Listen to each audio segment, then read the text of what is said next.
Hello friends, welcome to Mita's রান্নাঘর।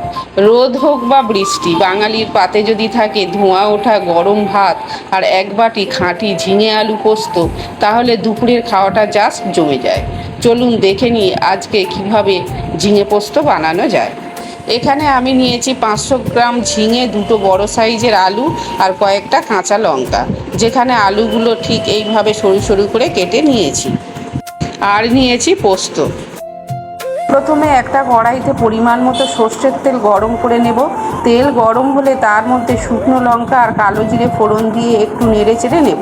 মিষ্টি গন্ধ বেরোলেই এর মধ্যে টুকরো করে কেটে রাখা আলুগুলো দিয়ে খুব ভালো করে ভেজে নিতে হবে। আলুটা হালকা ভাজা হলে এর মধ্যে ঝিঙেগুলো দিয়ে দেব এবং আবারও ভালো করে ভেজে দেব।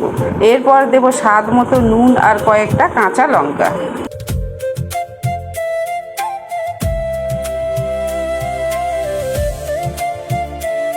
সবজি একটু মজে এলেই দিয়ে দেব বেটে রাখা পোস্ত।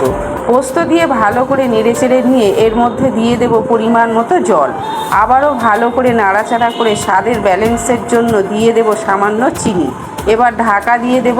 কিছুক্ষণ পর ঢাকনা খুলে একটু মাখো মাখো করে নেড়েচেড়ে নিলেই তৈরি আমাদের গরম গরম ঝিঙে আলু পোস্ত।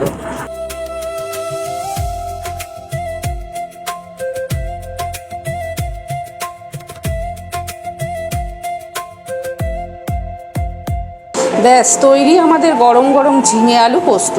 গরম ভাতে রেসিপিটা জাস্ট জমে যাবে।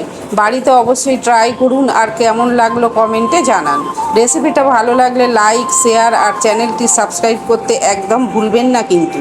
ভালো থাকবেন, সুস্থ থাকবেন, ধন্যবাদ।